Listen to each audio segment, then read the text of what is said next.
to the wedding of Allie and Nick. This is the second stop on the Barton Wedding Tour. Some of you are new to the tour, and some are repeat guests. I want to thank you all for coming from various parts of the country to attend and take part in this celebration. Thea and I are very happy that this is the final stop on the tour. If you are a repeat guest, some of the speech may sound repetitious. I apologize, but some of the sentiments I expressed in the first speech pertain to both of my new son-in-laws, so it bears repeating. I want to welcome the Pollings into our family. As many of you know, they live in Cleveland. Good luck to the Browns.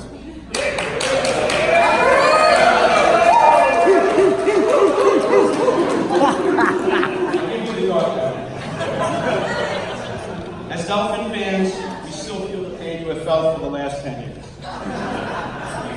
We would love to trade quarterbacks with you.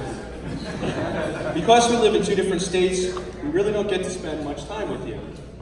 But between the trip to Denver, when we met for the first time, the Christmas visit for Allie's Cleveland wedding shower, when you opened up your house to us, and we got to meet a lot of the extended family as well, the trip you made to South Florida for Allie's wedding shower, Thea and I got a sense of how terrific your family is. Thea and I are hoping for a possible future trip, maybe a football visit, similar to the Browns-Bengals game that I attended last season with Nick and Ed. Probably a little bit warmer, maybe. Miami's coming down. Miami's coming down. Yeah? I don't want to bring that up because we're going to kick your ass. A father hopes his child will marry somebody who will be a kind, helpful, loving person, who will treat his daughter like the princess she is. Nick fits all of these things and beyond. Thea and I played a big part, or a part, of fixing up our other daughter with her husband, and my last speech detailed the story behind it. Somehow, Nick and Allie were able to meet, date, fall in love without our help. So there will be no dramatic story detailing all of this. Instead, I will relate something that will enlighten you as to how Allie and Nick even got to be together. One of Allie's close friends was a nurse, and she was moving to Denver. Stacy.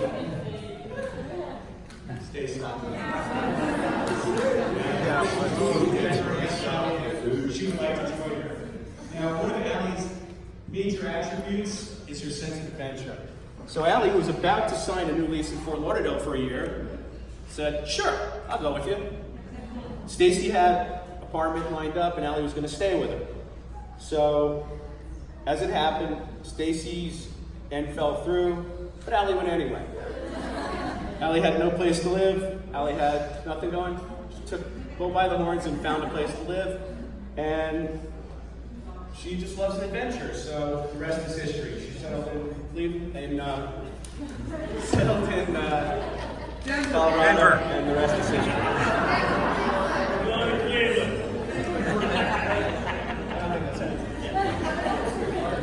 I'd like to relate a few stories as to why I believe Nick will treat Allie like a princess, and why he will always do his best to watch over her. Allie and Nick had been dating only a short time when I received a picture from Allie in the morning while I was at work. All it said was, "This just happened." It was a picture of her car, the front passenger side, resting on the ground, with her front passenger tire resting next to it. It took me a second to process the information because all of my tires are on the car. Allie had entered the parking lot of her work facility, hitting some black ice and skidding into the curb. She was a bit freaked out and called Nick. Nick came over, waited with her car for the tow truck to arrive. Unfortunately, Allie had to go inside because she had patients scheduled, so Nick diligently sat with the car for a few hours before the tow truck arrived. Nick did a nice thing, and I guess he figured his next date had to be a better one than this one. Nick is also fearless. While camping recently at the Great Sand Dunes, under extremely rainy conditions, Allie and Nick attempted to go to sleep in their tent. Allie heard some noises outside and was convinced that if they went to sleep that night, they would be killed by either large bears or murderers. They were prepared to enter their tent at any moment. Needless to say, maintain a vigilant watch over their 18 square foot tent. Luckily, all are safe in the morning. Allie and Nick have many similarities. Both bleed for their football teams, whether it be college or pro. More so for college. Ohio State is consistently good, so Nick, his regular season is relatively stress-free. Allie, however, has watched FSU go from a national champion to a bottom dweller. I say that as a Gator.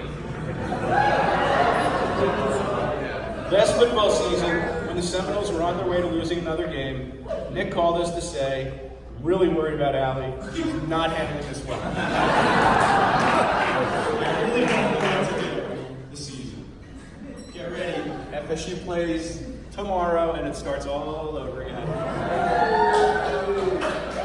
Both Allie and Nick love music and love to sing, and both have great voices. Allie just doesn't like to sing in front of too many people. It helps when she's a little less sober and karaoke is involved. They love to attend concerts and music festivals, and Allie has it written in their vows, you might have missed it, it went by quickly, that they must see a Dave Matthews concert at least once a year. They also share a love of guitar and both play guitar extremely well. Well, let me rephrase that. Nick plays guitar extremely well, Allie owns a guitar. How do I know that Allie and Nick are right for each other? Sometimes couples getting married have doubts, second thoughts, a touch of fear, not so with Allie. Allie's biggest fear going into this wedding season was the maid of honor speech that she was about to make at her sister's wedding. Once that was over, she was relaxed and ready to go on her own wedding. And what a terrific job her and Nick have done. Absolutely. Beautiful. How Allie did the lovely speech. You did such a great job that Nick and I were pleased to be guests at this one. We really have nothing to do. And in closing, I run many Sunday mornings on a 3-mile run to breakfast with a close friend of mine. We sometimes talk about our kids. He happens to have 5 of them.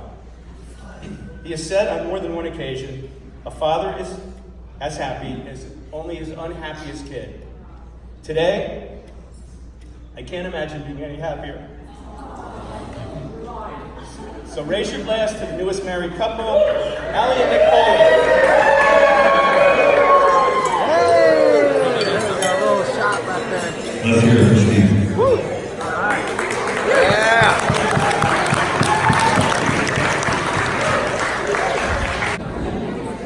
Stephen Barg, I didn't think you cried at mine, so that was good.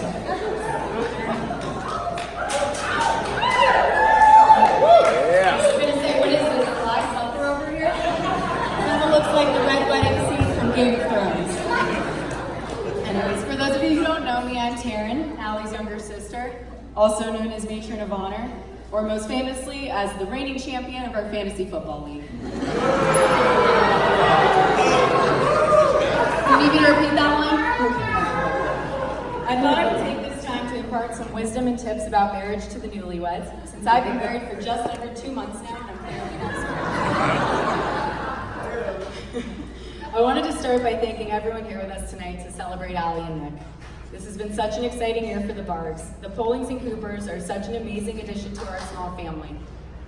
While I hadn't met all of the Polling family until this weekend, I had the opportunity to spend some time with Mary and Katie at the bridal shower that Allie and I shared in South Florida.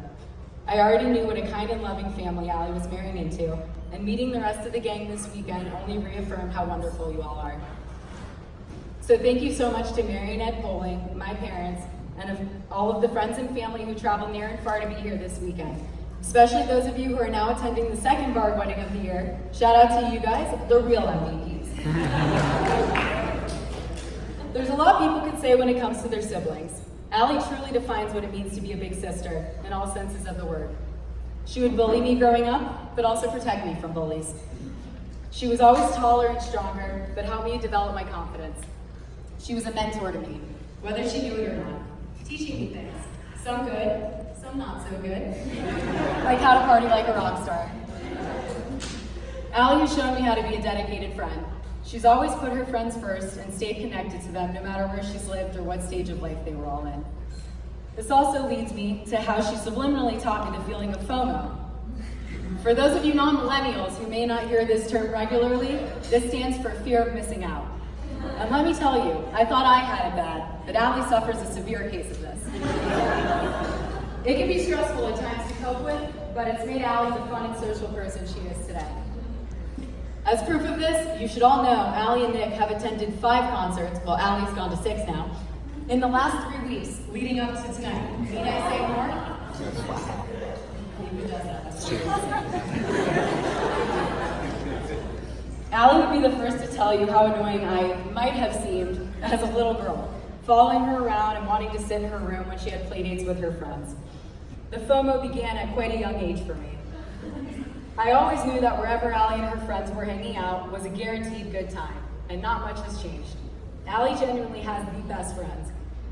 You guys are amazing. Because she attracts the best kinds of people. Thankfully, when her friends would go home, she finally let her embarrassing little sister back in her room. Alone with our parents, we would put on shows, hosted by none other than our father, Stephen Bard, the Phil Dunphy of fathers, if I can say, and recorded by our mother, Theodore.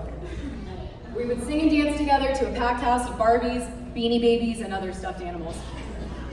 Whether in these childhood home videos, at our grandmother's shows, or during road trips to and from college, we would always work on perfecting our harmonies to some of our favorite musical soundtracks, including Bye Bye Birdie and Hairspray.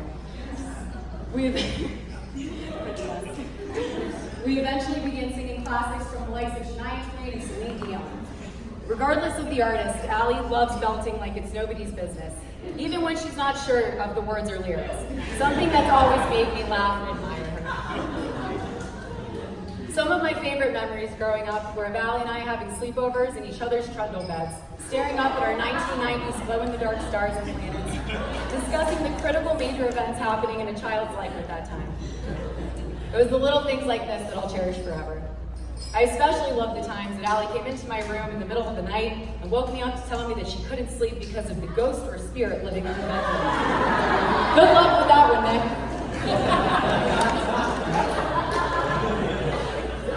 By the time college came around, I made the best decision ever to join Allie up in Tallahassee. Yeah. While it may not have been our father's first choice for us, since his alma mater is the University of Florida.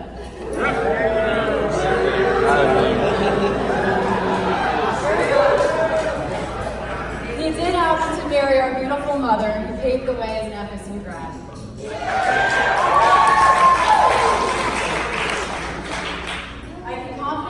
That no two sisters have collectively attended more Florida State football games than Allie Barg and myself. To say she'll support any other football team besides her Florida State Seminoles must be true love.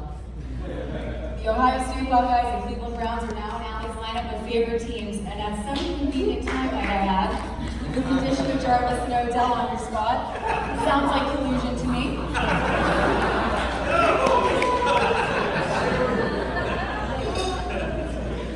Allie has taught me to be passionate and push the limits, not giving up until achieving success, whether on our competitive travel soccer teams, in our careers, or most importantly, getting our way with our parents.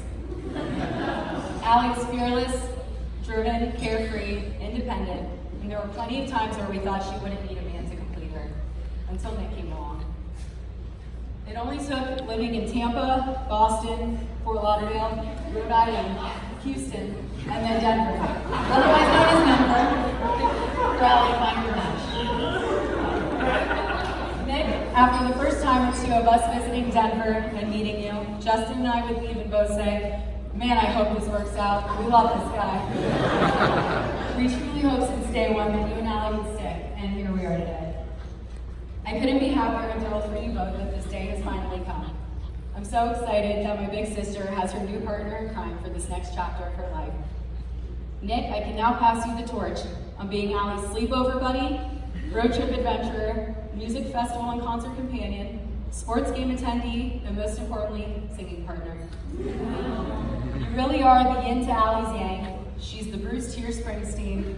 You're the Dave Dipper Matthews. And as happy as you make Allie, I also can't wait to welcome you to our family and call you a brother. Just remember from here on out that when people talk about the boss, they're no longer referring to Bruce. So on that note, let's all please raise our glasses and cheers to the end of service.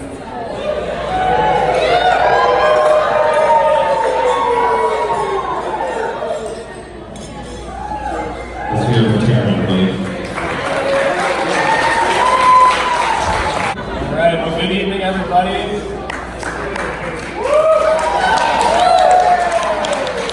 Great to see everybody finally gathered tonight after night that we have been waiting for quite some time.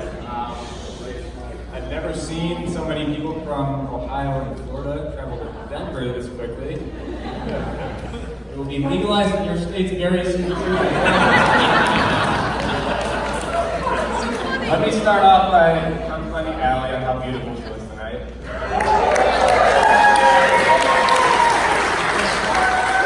Nick, before you said, I told you so, yes, you could have worn your Phil Dawson jersey tonight, no one would have noticed. You were right, I was wrong. I'm sorry for talking about it. For those who don't know me, my name is Zach, I am Nick's brother. To briefly validate my credentials, I am considered to be somewhat of a subject matter expert on the topic of Nick. Nick and I met back in the 90s. At that time, we were assigned to shared living quarters. We spent the first 17 years of life living together. Sharing a room with someone, it does teach you a lot as an individual. It teaches you the value of sharing. It teaches you the importance of taking others' design opinions into consideration. Where to store the toys, how to split up the closet space. We're in a position with miniature basketball hoop. But what it taught me most personally is every nuance of Nick's personality. Most might not know this about Nick, but his circadian rhythm, it differs pretty substantially from that of the average person. To this day, I still have to set my alarm to the sound of sitcom laughter, because that's what I grew so accustomed to waking up to at the time. If it wasn't that, other nights it would be a voice from the darkness, in the dead of night. Hey Zach, are you awake? I'm like, God, is that you? No, dude, it's just me. I was just seeing if you're awake. I am now. There was this one night where I was awoken by Nick shaking me back and forth. Wake up, Zach, wake up. And I don't know if anyone in the room has ever been awoken by being shaken back and forth by the shoulders. But the first thought that goes through your mind after the whiplash wears off is this place burning down? How quickly do I have to gather my belongings before it does? Turns out that's not what was happening on this night. On this night, Nick, unable to sleep, was up exploring the house. In his exploration, he came across a foreign object, which he thought to be a flashlight. It was not a flashlight. As Nick was tampering with this object, it went off on its own, and now the breathable oxygen in our house is contaminated with pepper spray.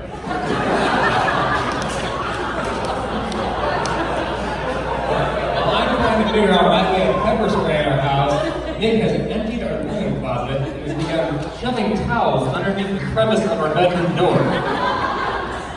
What this is supposed to do is separate the clean air in our bedroom from the contaminated pepper spray air outside. And that did not work. We spent the rest of the night hacking and wheezing until that pepper spray subsided. Now, Allie, I can imagine how you're feeling at this point. These are scary stories that I'm sharing up here. I wouldn't let you go into this alone. So I did prepare for you a nighttime survival kit. In my experience, this has everything that you need to get yourself through the night. So you got your blackout sleep mask, get your earplugs, and most importantly, your commercial grade tranquilizing dart gun.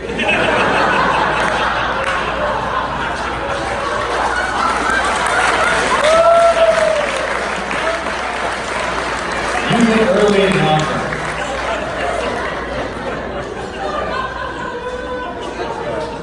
Part of my responsibility here tonight is to share with you a few stories that highlight my relationship with Nick, but that was difficult to do. There's a lot of experience here between the two of us.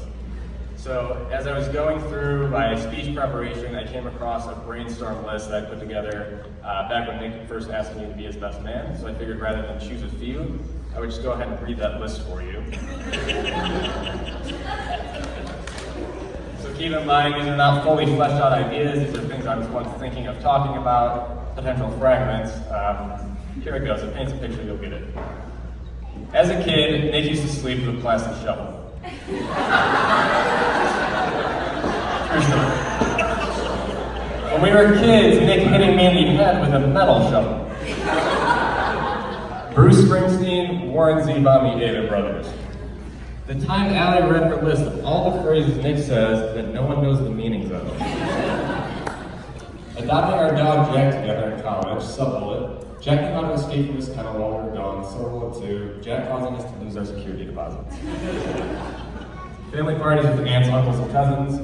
In summer we played pickup baseball every day. Summer nights watching SNL reruns and VH1 documentaries, sub-bullet. Also the period we got really into the Golden Girls.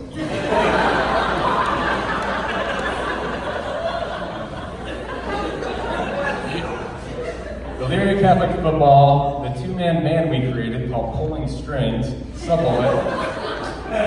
Our only show is for an animal shelter fundraiser in Cincinnati, Ohio.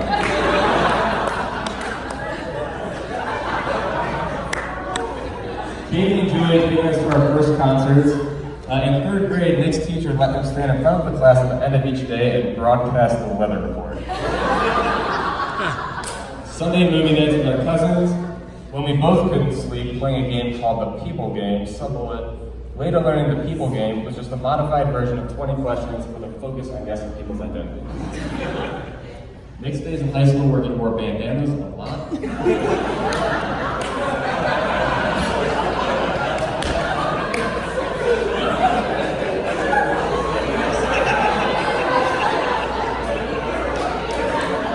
It looked good. When we let the white German Shepherd into our car thinking it belonged to John Blanco, sub-bullet, John calling back on the drive saying his dog was asleep in the living room. Concerts of Red Rocks, sub-bullet, Allie never being able to enjoy the show due to Nick singing drowning out all of the room. Lightsaber duels in the upstairs hallway, late night bonfires back home, Morgan Freeman's buttery voice.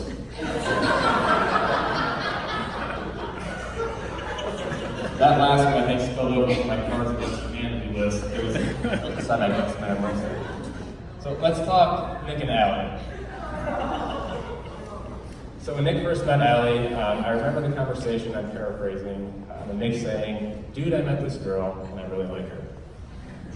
Nick told me about Allie, about their first date, how he took her to a local dive bar. And they stayed there the whole night talking until 2 a.m. and the lights came on. Allie, I'm sorry he didn't take you to a nicer establishment. Thank you for agreeing to a second date with him. But I made things really serious with Nick and Allie when I told them that they were beginning to do music together, which is something I'd never seen Nick do with a love interest ever before in his life. And as Nick was talking about this, despite his expertise in guitar, he was a bit nervous by the fact that he didn't have much experience harmonizing vocally. And the fact that he was nervous stood out to me. As a guy, speaking from experience, when you're with a girl who knows out of your league, it can feel like you are hanging onto a roller coaster, you're not strapped in, and you're just hoping at every moment that she continues to allow you to hang out for the ride. And I could tell Nick was feeling a bit of that. But from my experience with my brother, I was pretty confident that he was going to make this work. To describe what I mean, I want to share with everyone one last Nick story. So the year was 2002. Our grade school was hosting its annual year-end talent show. Now, right around this time when Nick first started learning how to play guitar, aside from a few lessons he had received from sister's friends, he was a complete novice on the instrument. Despite that fact, he decides to enter the talent show. The day the talent show rolls around, I remember very clearly, I'm in the crowd, I've got a very clear vantage point on the stage. The talent show is progressing, and it reaches a point where there's one act left, and then Nick's on deck. So one performance picks up next. As fate would have it, this first performance, also a musical act, and it was a good one. It was a four-piece band, 8th graders, and they were quite experienced. I remember watching their performance, and it was something I had never experienced before. It was like equal parts, just face melting, like moving at the same time. Just an absolutely incredible performance. And after they finished, the crowd just erupted with applause. They were just cheering, there were autographs. You listen closely enough, you can hear the sound of tears hitting the ground. You think I'm just saying that because I'm up here, I'm not. It was that good. So all the while, I'm thinking, he is fudged. Only I didn't say fudge. Despite that fact, here comes Nick right on cue. And he looks the part. Okay? He's got his 3/4 length t-shirt. He's got his khaki cargos. He's got his high top red Chuck Taylors. Tube socks? Maybe tube socks as well. He gets up on stage. He's got his knockoff Fender. He's got his little 35-watt amp. And he's alone. And he breaks into his very own version of Nirvana Smells Like Teen Spirit. And the crowd went wild.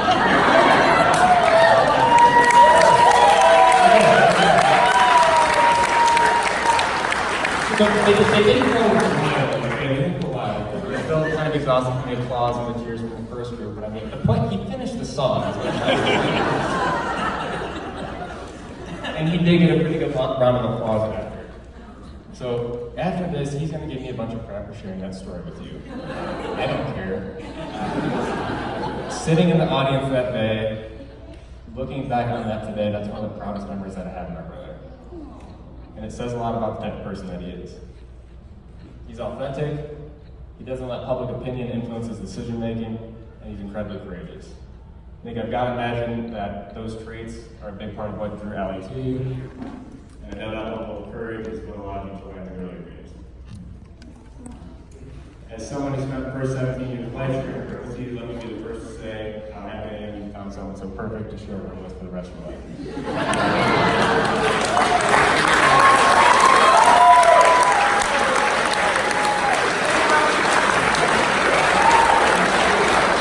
I love you both. I couldn't be happier for you. With that, let us raise our glasses for a toast to the bride and groom.